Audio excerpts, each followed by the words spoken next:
Գյորջյան Կասկադ 60 ամիս փուլային վճարում բազմաթիվ առավելություններ։ Խաղաղությունը, որովհետև չի կարող պայմանավորված լինել մեր ներքին քաղաքական ինքնակառավարման հարցերին վերաբերվող Ադրբեջանի պահանջների կատարմամբ։ Մեզ ոչ ոք իրավունք չունի դնելու ինքնիշխանության ու խաղաղության միջև ընտրություն կատարելու անհրաժեշտության, իսկ ես կասեի վտանգի առջև։ Իրականում այդպիսի ընտրություն չկա։ Կորցնես ինքնիշխանությունդ, կկորցնես նաև խաղաղությունը։ Մենք անկախական ենք նաև այն իմաստով, որ արևմտամետ չենք,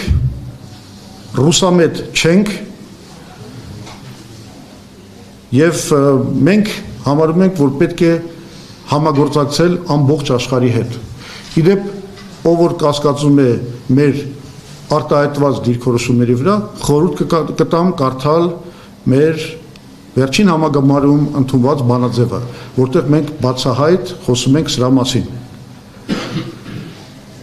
Իրականում, եթե ուզում եք, ես այսպես կձևակերպեի, մենք եւ արևմտամետ ենք, եւ ռուսամետ ենք, եւ իրանամետ ենք, եւ չինամետ ենք, եւ ադրբեջանամետ ենք, եւ թուրքամետ ենք, մենք բոլոր եւ ճապոնամետ ենք, մենք բոլորի հետ պատրաստ ենք գործ ունենալ, եթե իրենք գալիս են այստեղ ներդրումներով, գալիս են այստեղ նորմալ համագործակցության պլաններով եւ ոչ թե գալիս են իրենց աշխարհակահական նկարտումների համար պայքարում Հայաստանը որպես կռվադաշտ օգտագործելու նպատակով։ Այդ դա մենք թույլ չենք տա։ Մենք մեր նախընտրական ծրագրի հիմքում դնելու ենք նաև այդ Հայաստանը որպես կամուրջ ամբողջ աշխարհի հետ համագործակցող կամուրջ լինելու մոդելը։ Եվ ամենակարևորը խաղաղությունը կառուցում են եւ ոչ թե մուրում։ Այն վիճակը, որում մենք այսօր հայտնվել ենք, իրականում շատ խոցելի վիճակ է։ Հիմա խոսեմ մի քիչ թրիփի մասին։ Իրականում դուք բոլորդ հետևում եք վերջին զարգացումներին ռեգիոնում եւ հասկանալի է, որ տեղի են ունեցել այնպիսի տեկտոնիկ ասենք թե ֆունդամենտալ փոփոխություններ, որոնք ըստ էության բավականին խոցելի են դարձնում այն կարգավորումը, որը մեզ փորձում էին մատուցել որպես խաղաղ կարգավորում, ես նկատի ունեմ թրիփի ստեղծման այդ մոդելը։ Իրականությունը այն է, որ մենք ի սկզբանե հələ դեռ միջև այս իրանական պատերազմը ասում էինք, որ թրիփը շատ խոցելի մոդել է, որ ինքը միակողմանի մոդել է, միակողմանի աշխարհակահաղական շահերի վրա կառուցված մոդել է։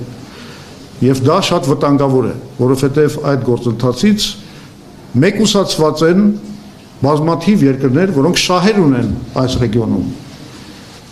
Եվ Ռուսաստանը, եւ Իրանը, եւ Չինաստանը, եւ Հնդկաստանը, եւ այլն եւ այլն։ Հիմա մենք տեսնում ենք դրա հետևանքները։ Մենք տեսնում ենք, որ այդ խաղադրույքը երաշխավորի վրա, հեռավոր երաշխավորի վրա ինքը չի կարող աշխատել։ Ամենից շատ հիմա վնասված է, նաեւ անվտանգության առումով, եւ մենք ի սկզբանե ասել ենք, որ պետք է կառուցել այն, ինչ որ մենք կոչում ենք շատ պայմանականորեն TRIP plus BRICS մոդելը, այսինքն մենք Հայաստանում պետք է կարողանանք ներդաշնակել բոլոր աշխարհակահաղական խաղացողների շահերը եւ Հայաստանում, մասնավորապես Սյունիքում, Զանգեզուրում պետք է կառուցվի ոչ թե Զանգեզուրի միջանցք, որը կաշխատի միայն արևմուտքի համար, Թուրքիայի համար, Ադրբեջանի համար, այլ պետք է կառուցվի Զանգեզուրի հանգույց։ Այսինքն մենք պետք է ունենանք նաև հարավ-հյուսիսյան կոմունիկացիա, որը պետք է կապի Հայաստանը Իրանի միջոցով Պարսից ծոցի հետ։ Հիմա մենք տեսնում ենք ինչքան կարևոր է այդ կապը։ Եվ նման խաղաղության կառուցումը Ա կստեղծի աշխարհաքաղաքական բալանս եւ ավելի քիչ խոցելի կդարձնի խաղաղությունը